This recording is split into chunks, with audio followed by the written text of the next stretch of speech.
గౌరవ ముఖ్యమంత్రి చంద్రబాబు నాయుడు గారి పుట్టినరోజు వేడుకల్లో ఈరోజు సినిమా కమెడియను అండ్ నిర్మాత కూడా అయినటువంటి బండ్ల గణేష్ మాట్లాడిన మాటలు చూశాక ఒకటే అనిపించింది. ఇటువంటి గుంపు ఎక్కువైపోయి ఉండబట్టే కదా ఈ మధ్యకాలంలో ప్రజాస్వామ్యం, చట్టాలు, రాజ్యాంగం అన్నీ అపహాస్యం అవ్వబడుతూ ఉన్నాయి. అసలు భావ ప్రకటన అనే ఆ స్వేచ్ఛనే రోజు రోజుకు బలహీనపడిపోతుంది. రెడ్డే అంటే మొదలేదో కొనేదో తెలియకుండా, అసలు మినిమం బేసిక్స్ కూడా తెలియకుండా, నోటికి ఏదొత్తే అదే.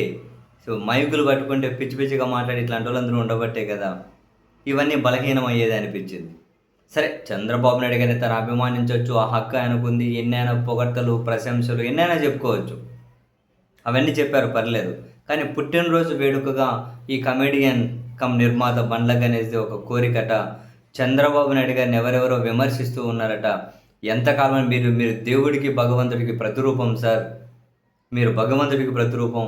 మిమ్మల్ని విమర్శించడం ఏంటి? ఇంక ఓపిక పట్టకండి.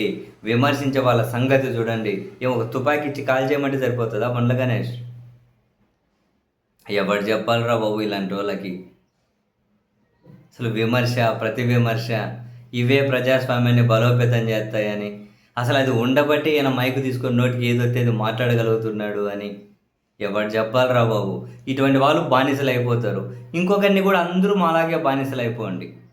అందరూ ఎవరో వారికి అంత బానిసలుగానే ఉండాలి. ఎవడు ఏం మాట్లాడొద్దు. భగవంతుడి ప్రతిరూపం విమర్శించకూడదట. అరే బాబు, నీకంటే ఆ సీఎం గారికి ఎక్కువ తెలుసు, చంద్రబాబు సార్కి. ఇది ప్రజాస్వామ్యం అని, విమర్శలు ప్రతి విమర్శలు తప్పకుండా ఉంటాయి అని. ఆ లైన్ మర్చిపోయే 2 సంవత్సరాల నుంచి కూడా ఆయన కూడా చాలా కక్షపూరిత రాజకీయాలు చేస్తూ ఉన్నాడు. అల్టిమేట్‌గా అది నీలాంటి వాళ్ళ వల్ల అండ్ చంద్రబాబు గారికి ఎవరైతే సలహాలు ఇస్తూ ఉన్నారో ఇట్లాంటి రాజకీయం చేయమని, దానివల్ల తెలుగుదేశం పార్టీకి ఖచ్చితంగా డిఫైన్ చేయలేంత డ్యామేజ్ జరుగుతుంది. కాలం సమాధానం చెబుతుంది.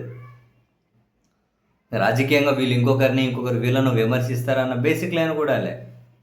అరే, ఏమన్నా పుట్టినరోజు నాడు కోరుకోవాలంటే, అయ్యా నాకు 2 బ్లాక్ బస్టర్ సినిమాలు ఇప్పించే విధంగా ఏదైనా డబ్బులుంటే అడ్జస్ట్ చేసేయండి, పెద్ద సినిమాలు తీసుకుంటానని చెప్పి అడుక్కోవాలి బర్త్‌డే సందర్భంగా. ఇంకేదైనా కోరుకో. పోయాను. భగవంతుడి ప్రతోపం అంటే ఎవరు విమర్శించకూడదట.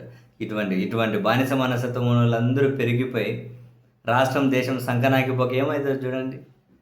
ఇట్లాంటోళ్ళు పెరిగిపోతే చైతన్యం చచ్చిపోయి, బానిసలు పెరిగిపోయి, అసలు ఎవడు ఏ విమర్శనగానే రిసీవ్ చేసుకోలేక, దేన్ని జీర్ణించుకోలేక, చివరికి జర్నలిస్టులు విమర్శలు చేసినా కూడా వాళ్ళను కూడా వెంటాడుతూ, వేధిస్తూ, కేసులు పెట్టి, సోషల్ మీడియాలో పోస్టులకు ఎత్తుకెళ్ళిపోయి, చిన్న వాటికి కూడా ఇప్పటికే ఇలా ఉందిరా బాబు పరిస్థితి. అంటే ఇట్లాంటి బానిసల గుంపు పెరిగిపోయి మళ్ళీ నోటికొచ్చిన ఊకతంపుడు ఉపన్యాసాలు ఇచ్చుకుంటూ కళాకారులు రా బాబు మీరు.